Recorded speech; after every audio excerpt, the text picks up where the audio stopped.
Okay, so just a little video to show you something that a lot of people do not seem to think is true. This is the Book of Constitutions, the rule book, if you will, of the United Grand Lodge of England.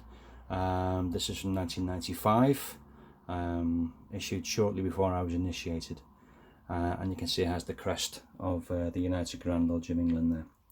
So I'd like to draw your attention to the ancient charges and regulations, which are read out to a member of the lodge. You agree to be a good man and true, and strictly to obey the moral law, to be a peaceable subject, and cheerfully to conform to the laws of the country in which you reside. You promise not to be concerned in plots or conspiracies against government, but patiently to submit to the decisions of the Supreme Legislature. You agree to pay a proper respect to the civil magistrate, to work diligently, live creditably, and to act honourably by all men. So that kind of puts it in a nutshell, really, that Freemasons are all supposed to behave well, obey the laws of the land in which they live, and generally be a decent chap. Okay, so just to leave that to one side for a moment, I now draw your attention to the charge to the initiates. This is given to the candidate on his first night in Freemasonry, and I would draw your attention to, it starts up here, the charge to the initiate, but mainly I'd like to draw your attention to this section. As a Freemason, let me recommend to your most serious contemplation the volume of the Sacred Law, the VSL. Now the VSL, we call it the VSL because it can be any holy book that the candidate deems to be more appropriate to his own religious beliefs. So the volume of the Sacred Law is not any particular book, it's whatever book the candidate desires. So it could be the Holy Bible, in a lot of cases it is the Holy Bible.